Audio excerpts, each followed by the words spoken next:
Marion Cotillard n'a jamais été une femme de slogan. Elle avance à pas feutrés, avec cette pudeur presque paradoxale chez une actrice mondialement exposée. Tout paraît offert au regard, et pourtant, l'essentiel reste protégé. À 50 ans, un âge qui, chez elle, sonne moins comme un cap que comme une mise à nu. Elle laisse tomber une phrase simple, presque embarrassée. Une admiration discrète, longtemps gardée pour elle, pour Vanessa Paradis. Ce discret n'est pas un détail, c'est même tout le sujet. Dans le cinéma français, l'admiration se dit souvent à demi-mot, par prudence, par crainte d'être réduite à une posture, ou pire, à une comparaison. Et Marion Cotillard connaît cette mécanique. Ces derniers mois, à l'approche de ses 50 ans, elle a parlé de ce chiffre comme d'un poids réel, de la façon dont l'industrie observe et juge les femmes, leur visage, leurs choix, leur silence. Pourquoi maintenant ? Parce que le temps resserre les vérités. Parce qu'une vie privée qui se recompose oblige à reconsidérer ce qui compte, loin des rôles et des tapis rouges. Marion Cotillard et Guillaume Canet ont récemment annoncé leur séparation, après des années sous le regard public, et quand une histoire se termine, il arrive qu'on éprouve soudain le besoin de nommer ce qui nous a tenus debout. Et puis il y a Vanessa Paradis. Vanessa, c'est l'icône française par excellence, entrée dans la lumière à 14 ans, devenue un visage familier avant même d'avoir l'âge de se défendre contre la violence des projections. Aujourd'hui encore, elle reste d'une prudence presque radicale en entretien, connue pour protéger sa vie privée, ses mots, ses limites. Ces dernières années, elle a aussi réapparu musicalement, revenant au premier plan avec un nouvel album après une longue pause. Une manière de dire « je suis là », sans se livrer entièrement. Alors quand Marion admet son admiration, ce n'est pas une déclaration people, c'est un aveu de femme à femme, une reconnaissance de ce que Vanessa incarne, l'art de durer sans s'expliquer, de rester désirée sans se dissoudre, d'être aimée sans se laisser posséder. Marion, qui connaît l'ampleur des fantasmes, la violence des récits imposés, voit en Vanessa une forme de souveraineté. Et à 50 ans, cette souveraineté devient, soudain, une question personnelle. Mais d'où vient cette admiration ? Quand l'a-t-elle vue autrement que comme une icône ? Quel moment précis a fissuré la distance entre la star et la femme ? Et si cette confession arrivait aujourd'hui, qu'annonce-t-elle pour la suite ? Une rencontre ? Un souvenir ? Ou une vérité longtemps retenue ? Il y a des admirations qui n'ont pas besoin de se dire pour exister, et des rencontres qui ne ressemblent pas à une rencontre. Pas de grands moments, pas de phrases définitives. Juste un croisement réel, enfin tangible, dans un monde où l'on se connaît souvent sans s'être vraiment parlé. Le 26 janvier 2021, au cœur d'une période où la France vit au rythme des restrictions sanitaires, Chanel organise une présentation haute couture pensée comme une célébration réduite, contrôlée, presque intime. Les invités sont rares, triés. Parmi eux, des visages familiers de la maison, Marion Cotillard, Pénélope Cruz, Lily Rose Depp et Vanessa Paradis. La scène n'est pas un tapis rouge, c'est un dispositif, une chorégraphie discrète. Et au milieu de cette mise en ordre, il y a quelque chose de très humain, la sensation d'appartenir pour quelques heures à une même famille de regards. Ce jour-là, les noms de Marion Cotillard et de Vanessa Paradis ne s'alignent pas seulement dans une légende de photos. Ils se trouvent physiquement dans le même cadre symbolique, celui d'une maison qui revendique l'idée de portrait de famille confié à Anton Corbijn. Chanel raconte l'instant comme « Family Portraits Before the Show », une manière de dire « avant la collection, avant l'événement, il y a les visages ». Pour Marion, cette proximité n'est pas anodine. Elle vient d'un autre univers de luxe, longtemps associé à Dior, ambassadrice depuis 2008, figure de campagne répétée, travaillée comme une silhouette de cinéma. Vanessa, elle, est un lien ancien avec Chanel, une relation qui remonte au début des années 1990 et qui s'est construite sur une image devenue mythique. Cette fidélité-là raconte autre chose qu'une simple mode, une longévité, une confiance, une manière d'être et surtout de rester sans se justifier. C'est peut-être là que la rencontre commence vraiment, dans la reconnaissance silencieuse d'une trajectoire. Marion sait ce que coûte la visibilité, ce que le public prend, ce que la presse invente, ce qu'elle exige. Vanessa aussi, et chez elle, la discrétion n'est pas un caprice, c'est une stratégie de survie, presque une discipline. Le monde le rappelle. Paradis s'est construite en se protégeant, après une surexposition précoce, et en gardant une distance farouche avec ce qu'on attend d'une icône. Dans les images de cette journée, on voit la famille Chanel. Mais derrière les images, il y a la réalité. Des instants en coulisses, des salutations rapides, des échanges courts. Ce n'est pas le lieu des confessions, c'est le lieu de la tenue. Pourtant, même là, quelque chose se passe, l'observation. Marion observe Vanessa comme on observe une femme qui a traversé le temps sans se laisser réduire. Une femme qui a su rester populaire sans devenir transparente à elle-même. Vogue Singapour raconte une atmosphère de rassemblement sous contrainte, et cette sensation presque incongrue d'une fête qui tient malgré tout. Les célébrités sont là, testées, distanciées, filmées. Corbagne capture tout, les sièges, les regards, la mécanique d'un événement qui résiste à l'époque. Et, au milieu de ce dispositif, Marion prononce à propos d'une autre figure tutélaire de la maison, Karl Lagerfeld, une phrase qui résonne étrangement avec ce qu'elle éprouve face à Vanessa. Quand quelqu'un vous regarde vraiment, il est complètement présent. Cette idée de présence totale, rare, précieuse, c'est exactement ce qui distingue certaines femmes dans ce milieu. La rencontre, alors, n'est pas forcément un dialogue. C'est un moment où l'admiration trouve un point d'ancrage. Vanessa n'est plus seulement un nom, une aura, une silhouette associée à une époque. Elle devient une personne, inscrite dans un présent commun. Une femme qui arrive, s'assoit, observe elle aussi, et dont le silence n'est pas vide, mais chargé. Et peut-être que Marion, ce jour-là, comprend quelque chose de très précis. Admirer Vanessa Paradis, ce n'est pas admirer une carrière. C'est admirer une manière de durer sans se trahir, une manière de dire non sans l'expliquer, une manière de rester intacte même quand tout pousse à se disperser. Car c'est ainsi que commencent certaines histoires, par une présence croisée, par une intuition. Et l'intuition chez Marion finit toujours par devenir un rôle intérieur, quelque chose qu'on porte longtemps avant d'oser l'avouer. Il y a une chose qu'on oublie souvent quand on parle d'admiration entre deux célébrités. Ce n'est pas une affaire de hiérarchie, c'est une affaire de mémoire. Marion Cotillard n'admire pas Vanessa Paradis comme on admire une statue. Elle l'admire comme on reconnaît, dans une autre femme, une trajectoire que l'on sait dangereuse. Vanessa Paradis, c'est d'abord une apparition. À 14 ans, en 1987, elle explose avec Joe le Taxi et devient, en quelques semaines, un visage que la France adopte et que la France dévore. Une adolescente propulsée dans une industrie qui fabrique des mythes, mais aussi des malentendus. La gloire arrive trop vite, et le pays projette sur elle tout ce qu'il veut voir.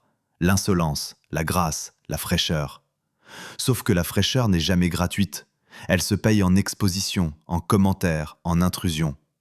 Le portrait récent que dresse Le Monde insiste justement sur cette violence sexiste et médiatique subie très tôt, et sur la vigilance que Vanessa a dû apprendre presque comme un réflexe de survie. Puis vient la bascule, le cinéma, et un César qui confirme qu'elle n'est pas seulement une voix ou un tube. Avec Noces blanches, elle remporte en 1990 le César du meilleur espoir féminin. Elle a 17 ans. Et déjà, elle comprend quelque chose de fondamental. Une carrière n'est pas un sprint. C'est une discipline. C'est apprendre à choisir, à dire non, à rester entière là où tout pousse à se disperser. À la même période, il y a un autre moment clé, Chanel. En 1991, Vanessa devient le visage de Coco, filmé par Jean-Paul Goude. Ce n'est pas une simple publicité, c'est une image matricielle, une façon de fixer au plomb une silhouette française à la fois pop et inaccessible. Cette campagne ne la mode pas, elle l'inscrit dans une lignée, elle la transforme en référence culturelle. Et Marion Cotillard dans tout cela. Marion est d'une autre génération de carrière, mais pas d'un autre monde. Elle voit Vanessa depuis l'époque où la France décidait trop vite de ce qu'une jeune femme devait être. Elle observe, même à distance, ce que cela coûte de durer sans se perdre. Et quand Marion arrive à son propre sommet, c'est avec cette même question en arrière-plan. Comment rester soi quand l'industrie vous transforme en surface? Le sommet de Marion porte une date et un film, La Môme, La vie en rose. En 2008, elle remporte l'Oscar de la meilleure actrice pour son interprétation d'Édith Piaf, un moment historique, souvent rappelé comme un Oscar obtenu pour une performance en langue française. Ce n'est pas seulement un prix, c'est un basculement. D'actrice française reconnue, elle devient actrice internationale, scrutée, attendue, commentée. Et avec ce basculement vient le même piège que Vanessa a connu plus tôt, l'image qui vous précède et qui menace de vous remplacer. Marion, pourtant, choisit l'inverse de la facilité. Elle ne se contente pas d'être lauréate, Elle multiplie les rôles qui la contredisent. Plus tard, en 2014, 2 jours, une nuit lui apporte une nouvelle nomination à l'Oscar de la meilleure actrice. Le film la montre loin du glamour, une femme épuisée, une lutte sociale, une fragilité nue. Ce choix-là dit quelque chose d'elle. La gloire n'a de sens que si elle permet de rester honnête. Et c'est précisément là que les 2 trajectoires se répondent. Vanessa et Marion n'ont pas la même chronologie, pas les mêmes outils, pas les mêmes codes. Mais elles partagent un art très français, la retenue. Le refus d'expliquer trop. La méfiance envers les récits imposés. Le Monde parle de Vanessa comme d'une icône sur le qui-vive, prudente, parfois défensive, façonnée par ce qu'elle a subi. Marion, elle, incarne une autre forme de prudence, celle qui passe par le travail, par les rôles, par une parole rare. Alors quand Marion admet son admiration, elle ne révèle pas un caprice, elle désigne une méthode. Vanessa Paradis, pour elle, n'est pas seulement une star, c'est un mode d'emploi de la longévité. Une femme qui a connu l'excès de lumière et qui a compris comment en sortir sans s'éteindre. L'admiration, surtout quand elle est discrète, n'est jamais un long fleuve tranquille. Elle se nourrit de silence, mais le silence, lui, fabrique des malentendus. Marion Cotillard le sait. Dans ce milieu, il suffit d'un mot de trop ou d'un mot pas dit pour que la réalité se déforme. Au début, l'admiration ressemble à une évidence intime. On regarde une autre femme et l'on se dit « elle a tenu ». Elle a tenu face aux regards, aux commentaires, aux fantasmes. Mais alors, qu'est-ce qu'on admire exactement? La force? La stratégie? La capacité à disparaître au bon moment? Ou plus secret encore, la liberté de ne pas devoir se raconter? Car il y a une fissure première. L'industrie ne supporte pas que les femmes soient complexes. Elle préfère les récits simples. Une icône d'un côté, une actrice engagée de l'autre. On enferme, on compare, on oppose. Et entre 2 femmes qui n'ont rien demandé, le monde se charge de fabriquer un duel imaginaire. Pourtant, Marion et Vanessa ne jouent pas la même partie. Vanessa a appris très tôt que la parole est une monnaie. Plus on parle, plus on vous prend. Elle a compris qu'une interview peut être une scène où l'on vous arrache un personnage, puis où l'on vous reproche de l'avoir donné. Alors elle s'est tenue à distance. Une distance parfois interprétée comme froideur, comme énigme, alors qu'elle ressemble surtout à une protection. Marion, elle, a choisi une autre forme de protection, le travail, le déplacement, le rôle. Elle se confie peu, mais elle se transforme beaucoup. Elle se prête au jeu de la promotion quand il faut, puis elle se retire. Elle accepte la parole publique, mais elle tente de la rendre précise, contrôlée. Sauf que le contrôle, dans une carrière, n'est jamais total. Il y a toujours un moment où l'on vous fait dire ce que vous n'avez pas voulu dire, un titre qui simplifie, une phrase sortie de son rythme, une confession transformée en slogan. Ce soir-là, ce n'est pas forcément un soir de drame. C'est parfois un soir banal, un plateau, une loge, un événement où tout le monde sourit. Et au milieu de ces sourires, une tension invisible, celle de la représentation permanente. Quand 2 femmes connues se croisent, elles portent sur elles des décennies d'images. Elles ne sont pas seules. La presse est là, le public est là. Les commentaires sont déjà écrits avant même qu'elles aient échangé 3 phrases. La fissure se loge ici. Comment être authentique quand l'authenticité devient un produit? Comment dire « j'admire » sans que cela devienne un outil de communication? Comment saluer l'autre sans être immédiatement soupçonné d'envie, de rivalité, de calcul? Le monde du spectacle adore la rivalité féminine, parce qu'elle raconte une histoire facile. 2 femmes, un miroir, un gagnant. Mais la vraie vie n'est pas un concours. La vraie vie, c'est une fatigue partagée, des doutes similaires, des combats qui ne se voient pas. Et puis il y a le temps. Le temps crée une fissure particulière. Il ne pèse pas de la même façon sur les femmes publiques. Il pèse sur leur apparence, sur leur désirabilité supposée, sur la place qu'on leur accorde dans la narration collective. On ne demande pas à un homme s'il assume son âge. On demande à une femme si elle le vit bien. Alors, quand Marion arrive à un âge symbolique, elle ne traverse pas seulement une étape personnelle, elle traverse un mur culturel. Et ce mur, Vanessa l'a frôlé bien avant, autrement, par la surexposition précoce, par le regard qui sexualise, par la façon dont une adolescente devient, malgré elle, une projection nationale. Mais alors, l'admiration se complique. Elle n'est plus seulement lumineuse, elle devient traversée d'une question. Est-ce que j'aurais su faire comme elle? Est-ce que j'aurais eu cette capacité à me protéger, à ne pas m'expliquer, à rester stable? Et dans cette question, il y a une ombre, le risque de se juger soi-même, le risque de transformer l'autre en modèle, puis de se reprocher de ne pas y arriver. C'est une fissure intime, presque honteuse, parce qu'elle touche à l'estime de soi. Pourtant, c'est précisément là que l'admiration devient adulte, quand elle cesse d'être une idolâtrie et qu'elle accepte la nuance. Vanessa n'est pas parfaite, Marion non plus. Elles ont leurs contraintes, leurs renoncements, leurs zones d'ombre. La différence, c'est la manière de les porter. Et peut-être que Marion, en regardant Vanessa, n'admire pas seulement ce qu'elle voit, elle admire ce qu'elle devine. La discipline invisible, la fatigue avalée, la solitude parfois nécessaire. Alors les fissures ne sont pas une rupture, elles sont une tension, entre ce qu'on ressent et ce qu'on peut dire, entre la femme et l'image, entre la sincérité et le spectacle. Et au fond, cette tension annonce toujours quelque chose, soit un éloignement définitif, soit un pas de plus vers une vérité, enfin formulée. Il y a un moment où l'admiration cesse d'être un sentiment confortable. Elle devient une lampe allumée dans une pièce qu'on évitait d'ouvrir. Et pour Marion Cotillard, ce moment ressemble à une crise intime avant d'être un drame public. Quand une vie se réorganise, quand un couple se défait, quand la parole autour de vous devient plus bruyante que votre propre respiration. On pourrait croire que la crise dans cette histoire devrait être spectaculaire, un scandale, une phrase choc, une trahison. Mais la vraie rupture, souvent, n'a pas de musique. Elle se fabrique dans l'usure, dans les compromis, dans les silences qui s'accumulent jusqu'à peser plus lourd que les mots. Pour Marion, la ligne de fracture la plus visible, la plus récente, porte un nom que tout le monde connaît. La fin de sa relation avec Guillaume Canet, annoncée publiquement. Après des années à tenter de tenir ensemble deux choses presque impossibles, une carrière mondiale et une vie de famille protégée, il y a ce moment où l'on dit « c'est terminé ». Pas de détails, pas de règlement de compte, une décision formulée avec sobriété.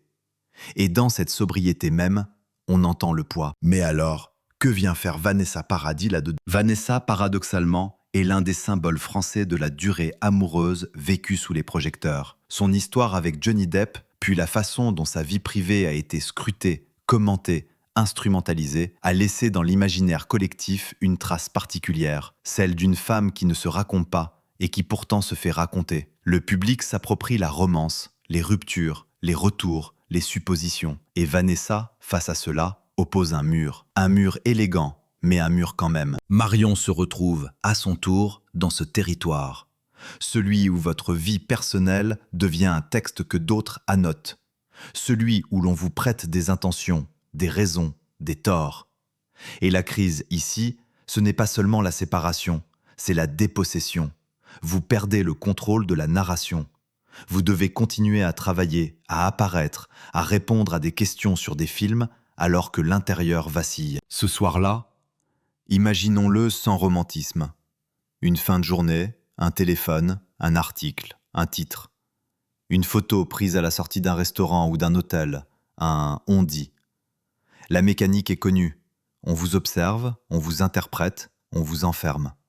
La crise, c'est aussi cette injustice, être jugé sur une histoire qu'on n'a pas racontée. Et pourtant, Marion n'a jamais cherché à se battre contre la presse à coups de phrases. Elle a toujours privilégié l'ellipse. Sauf que l'ellipse, parfois, ne protège plus. Parfois, elle devient un vide que d'autres remplissent. Alors arrive un moment où il faut dire quelque chose, pas tout, non, mais quelque chose de juste. Une phrase qui réoriente, une phrase qui réhumanise. C'est là que l'admiration pour Vanessa prend une couleur nouvelle. Elle cesse d'être une simple reconnaissance esthétique. Elle devient un appui. Vanessa a traversé des tempêtes médiatiques, des périodes où l'on parle de vous comme d'un personnage de feuilleton. Et elle a survécu en restant fidèle à un principe, ne pas offrir son intimité comme un produit. Cette manière de se tenir, de refuser l'hystérie du récit, Marion la comprend soudain autrement. Non plus comme une posture de star, mais comme une technique de protection psychique. Mais alors, la crise révèle aussi une autre rupture, celle entre le mythe et la réalité. Pendant longtemps, Marion a pu croire que la gloire internationale donnait une forme de maîtrise, une distance, que l'on pouvait rester actrice et préserver le reste. La séparation la ramène à une vérité plus brute. Rien n'est à l'abri. Ni le couple, ni l'image, ni l'équilibre. Et cette vérité-là résonne avec ce que Vanessa a connu plus tôt. Être projetée dans une image, puis devoir apprendre à se déprendre. La crise ne les rapproche pas par les faits, mais par la sensation commune d'être observées au moment exact où elles auraient besoin de disparaître. Dans les crises, il y a un choix. Soit on se durcit, soit on se clarifie. Marion, à 50 ans, semble choisir la clarification. Non pas tout dire, non pas se confesser, mais reconnaître ce qui l'a aidée, ce qu'elle respecte, ce qu'elle admire. Dire « j'admire Vanessa Paradis » devient alors une phrase de crise. Une phrase qui dit « je sais ce que coûte la lumière et je reconnais celles qui ont appris à ne pas s'y brûler ». Et au fond, c'est peut-être cela la rupture la plus intime. Accepter qu'on a besoin de modèles. Même quand on est une star, surtout quand on est une star. Après une crise, il n'y a pas tout de suite une renaissance. Il y a d'abord une logistique, une fatigue, une façon de tenir debout sans trop faire de bruit. Dans le cinéma français, on imagine toujours que les actrices reviennent comme on revient sur une scène, applaudi. Mais dans la vraie vie, on revient d'abord à l'essentiel.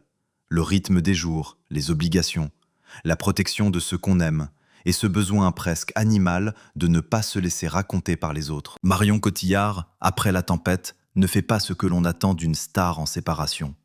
Elle ne théâtralise pas, elle ne règle pas de compte, elle continue. C'est peut-être le geste le plus radical, continuer à travailler, à être là, sans offrir le spectacle de sa blessure. Pourtant, continuer ne veut pas dire aller bien. Continuer peut aussi être une discipline de survie. On a souvent dit de Marion qu'elle était une actrice sérieuse, comme si c'était une froideur. En réalité, c'est une pudeur. Elle a toujours parlé du métier comme d'un espace où l'on transforme ce qu'on ne peut pas dire. Et dans ces périodes-là, après une rupture, le plateau devient parfois une zone neutre, un endroit où l'on existe autrement que comme femme de, ex de, couple. Une identité de travail, presque médicale. Mais alors, que fait-on quand la parole publique vous colle à la peau alors que vous voudriez juste respirer? On apprend à filtrer, à réduire les interviews, à répondre avec précision, à choisir des phrases qui ne se prêtent pas au montage, à ne pas donner prise. Ce qui change, après la tempête, c'est la manière de se tenir. Les apparitions deviennent plus mesurées, les gestes plus simples, et surtout, la frontière. Cette frontière entre ce qui appartient à l'œuvre et ce qui appartient à la vie. Marion sait que la presse adore les indices. Une tenue noire devient un symbole, un sourire devient une provocation, une absence devient une preuve. Alors elle fait exactement l'inverse. Elle redevient presque introuvable, non pas par caprice, mais par nécessité. Vanessa Paradis, elle, connaît ce mécanisme depuis longtemps. Et c'est là que l'admiration de Marion cesse d'être abstraite. Elle devient une boussole. Vanessa a traversé l'époque où l'on commentait tout, où l'on construisait des récits entiers à partir d'un silence. Sa stratégie a toujours été la même, ne pas entrer dans l'arène, ne pas corriger, ne pas se justifier, laisser le bruit s'épuiser tout seul. Pourtant, ce silence a un coût. On parle souvent de la discrétion comme d'un luxe. C'est faux. La discrétion chez ces femmes est une discipline qui s'apprend en se faisant mal. C'est refuser de répondre quand on brûle d'expliquer. C'est accepter d'être incomprise pour rester intacte. C'est regarder l'époque et décider qu'elle n'aura pas tout. Après la tempête, les amitiés comptent différemment. On cherche moins la foule, plus la vérité. Dans ce milieu où l'on s'embrasse beaucoup et où l'on se parle parfois peu, il y a des moments où l'on a besoin d'une présence rare, quelqu'un qui comprend sans demander. Et c'est là que l'image de Vanessa revient chez Marion comme une figure de stabilité. Pas une confidente au sens classique, une référence intérieure. Je ne dois rien à personne. Cette phrase, Marion ne l'a peut-être jamais prononcée ainsi, mais on la sent dans la façon dont elle se reconstruit, en refusant l'obligation de se raconter, en reprenant la main sur ce qu'elle montre, en choisissant les mots comme on choisit une robe, non pas pour séduire, mais pour se protéger. Mais alors, qu'est-ce qui se passe quand, un jour, on décide malgré tout de parler? Quand on admet une admiration, quand on cite un autre nom, quand on reconnaît une influence, c'est que quelque chose a bougé. Ce n'est plus seulement une tactique de survie, c'est une prise de position. Car dire « j'ai admiré Vanessa Paradis » discrètement, c'est aussi dire « j'ai observé une manière de traverser le monde, une manière de ne pas se laisser consommer, une manière de rester femme avant d'être personnage. Et après une tempête, ces leçons-là deviennent brûlantes, urgentes. Ce qui suit alors n'est pas encore une confession. C'est une porte qui s'entr'ouvre. On comprend que Marion n'est plus dans la simple reconstruction silencieuse. Elle est au bord d'un basculement, celui où l'on accepte de nommer ce qui longtemps a été gardé dans l'ombre. Parce qu'après la tempête, il y a un moment précis où l'on cesse de tenir et où l'on commence à dire. On croit toujours que les révélations arrivent comme des éclats, un micro tendu, une phrase trop forte, un titre qui dérape. En réalité, la vraie révélation, celle qui compte, ressemble souvent à l'inverse.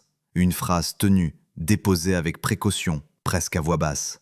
Comme si l'on voulait, enfin, reprendre la main sur sa propre histoire. Marion Cotillard arrive à 50 ans avec ce sentiment très particulier d'être connue, et pourtant mal lu.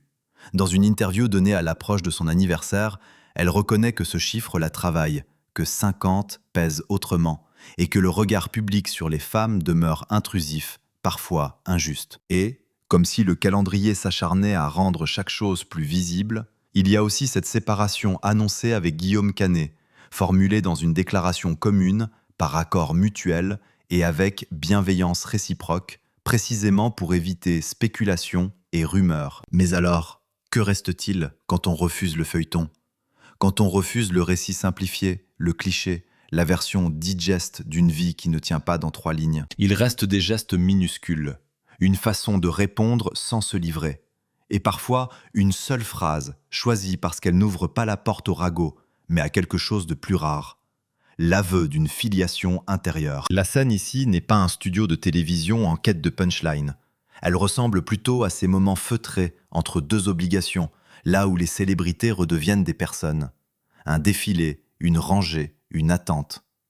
Marion et Vanessa ont été vues ensemble à des événements Chanel, dans ces instants où l'on s'assoit sous le même plafond, où l'on partage la même lumière, sans nécessairement partager sa vie. Pourtant, c'est précisément dans ces lieux-là que l'on comprend la différence entre une star et une présence. Vanessa Paradis, ces dernières années, a été décrite comme profondément sur le qui-vive, farouchement attentive à protéger sa sphère privée, marquée par la violence d'une surexposition très jeune, tout en revenant au premier plan, notamment avec un nouvel album en 2025, après une longue pause. Elle n'a pas disparu, elle s'est tenue à distance. Ce n'est pas la même chose. Et c'est là que la révélation de Marion prend sens. Ce que Marion admet à 50 ans, ce n'est pas une préférence, ni un compliment mondain. C'est un aveu de méthode. L'aveu que pendant longtemps, elle a regardé Vanessa comme on regarde une femme qui a trouvé un mode d'emploi pour survivre à la célébrité sans s'y dissoudre. Ce soir-là, la révélation n'a pas besoin d'être spectaculaire. Elle peut tenir en quelques mots, posés avec retenue. Dans une reconstitution journalistique, telle qu'on la raconte en voix off, à partir de faits publics et de ce que l'époque impose aux femmes célèbres, la phrase ressemble à ceci. « Je l'ai toujours admirée, mais je n'osais pas le dire. Chez elle, il y a une liberté qui ne se vend pas. » Reconstitution. Mais alors, pourquoi l'avouer maintenant ? Parce que 50 ans, ce n'est pas seulement une date.